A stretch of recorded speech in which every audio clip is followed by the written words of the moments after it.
नमस्कार दोस्तों। आज हम स्वीट हार्ट नेक के ब्लाउज़ की इजी वे में कटिंग एंड स्टिचिंग करेंगे। तो इसके लिए मैंने ये मेन फैब्रिक लिया है और ये मैंने लाइनिंग का फैब्रिक लिया है।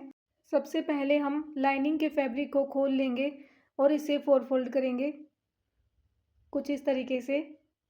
फोल्डेड साइड मैंने अपनी तरफ रखी है और सामने की तरफ ओपन साइड रखी है। सबसे पहले हम 1/2 इंच पे इस तरीके से फैब्रिक को बराबर करने के लिए निशान लगाएंगे। इस निशान से हम ब्लाउज़ की लंबाई का निशान लगाएंगे। जितनी आपको लेंथ चाहिए उससे हम 2 इंच ज़्यादा रखेंगे। मैंने यहाँ पर 17 इंच पे निशान लगाया है। फोल्डेड साइड से हम शोल्डर का निशान लगाएंगे।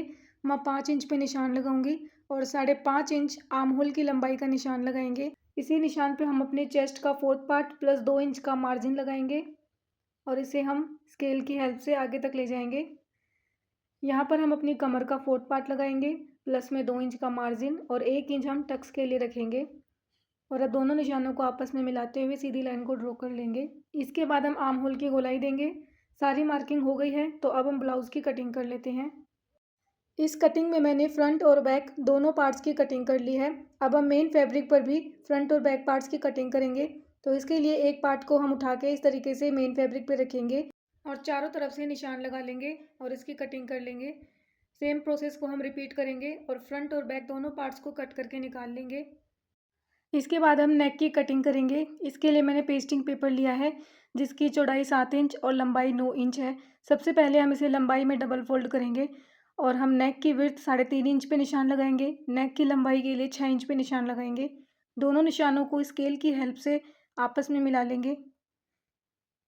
इसके बाद लंबाई में हम 1 इंच पे निशान लगाएंगे नीचे से और इसे फोल्डेड साइड वाले कॉर्नर से इस तरीके से राउंड शेप देते हुए मिला लेंगे। 1 इंच का मार्जिन रखेंगे और इसकी कटिंग कर लेंगे। तो इस तरीके से हमारे फ्रंट पार्ट के गले की कटिंग हो चुकी है। इस नेक को हम फैब्रिक के ऊपर प्रेस करके चिपका लेंगे। सेम साइज़ का मैंने दूसरा पेस्टिंग पेपर लिया है। इसे भी हम सेम तरीके से डबल फोल्ड करेंगे और शोल्डर पर भी 3.5 इंच का निशान लगा लेंगे। इसकी लंबाई भी हम 6 इंच रखेंगे और इसे भी हम दोनों निशानों को स्केल की हेल्प से आपस में मिला लेंगे और सीधे सीधे इसकी कटिंग कर लेंगे। इसे भी फैब्रिक के ऊपर प्रेस करके चिपका लेंगे। अब हम ब्लाउज़ का एक पार्ट लेंगे। इसे हमने लाइनिंग के साथ अटैच कर लिया है। फोल्डेड साइड से हम इस पे 3.5 इंच पे निशान लगाएंगे और लंबाई में हम ऊपर से 10.5 इंच पे निशान लगाएंगे। दोनों निशानों को आपस में मिला लेंगे और इस निशान को सीधा सीधा नीचे तक ले जाएंगे। इस सीधी लाइन के दोनों ओर 1/2 इंच पे निशान लगाएंगे। ये मार्किंग हम टक्स के लिए कर रहे हैं और इस 1/2 इंच के निशान को ऊपर वाले निशान से मिला देंगे। दोनों निशानों को इसी तरीके से मिला देंगे। अब हम ब्लाउज़ को पलट लेंगे और सेम मार्किंग हम दूसरी तरफ भी करेंगे।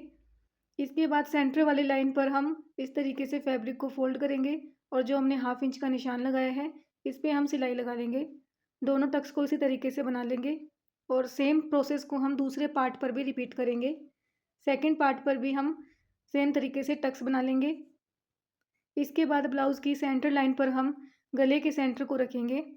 सेंटर से सेंटर मिलाते हुए रखेंगे और सीधे सीधे स्टिच लगाएंगे।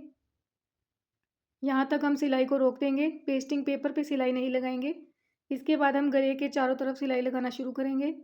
जिस शेप में हमने गले की कटिंग की है उसी शेप में हम सिलाई लगाएंगे। पेस्टिंग पेपर के किनारे किनारे सिलाई लगाते हुए गले को अटैच कर लेंगे। इसके बाद हम 1/2 इंच का फैब्रिक छोड़ते हुए बाकी के एक्स्ट्रा फैब्रिक को काट के हटा लेंगे और अब हमने कॉर्नर्स पे कट लगाने हैं और जो गोलाई वाला हिस्सा है इस पे भी हम कट्स लगाएंगे और गले को पीछे की तरफ पलट लेंगे। सेम तरीके से बैक पार्ट का भी हमने गला बनाया है, इसे भी पीछे की तरफ पलटते हुए प्रेस करके तुरपाई कर लेंगे।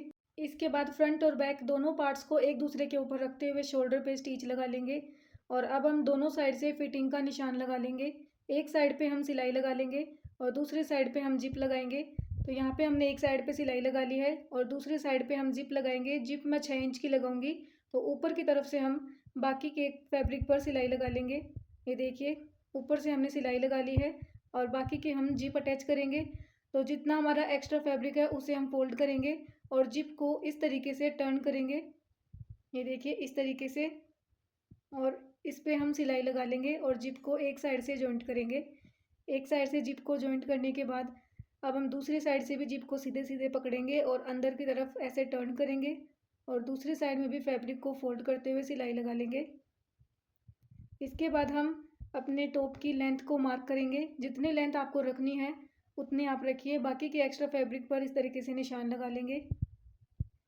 दोनों साइड से हम इस तरीके से मार्किंग कर लेंगे और जितना भी एक्स्ट्रा फैब्रिक है ब्लाउज़ का उसे हम अंदर की तरफ फोल्ड करेंगे। इस तरीके से 2 बार फोल्ड करेंगे। जहाँ तक हमारी मार्किंग है वहाँ तक हम फैब्रिक को 2 बार फोल्ड करते हुए कच्ची सिलाई लगा लेंगे। इसके बाद तुरपाई करके कच्ची सिलाई को खोल लेंगे। अब हम फ्रंट पार्ट के दोनों आर्म होल्स की थोड़ी थोड़ी कटिंग करेंगे इस तरीके से। इसके बाद मैंने अरेब पट्टी ली है, इसे हम स्लीव के चारों तरफ सिलाई लगा के अटैच कर लेंगे।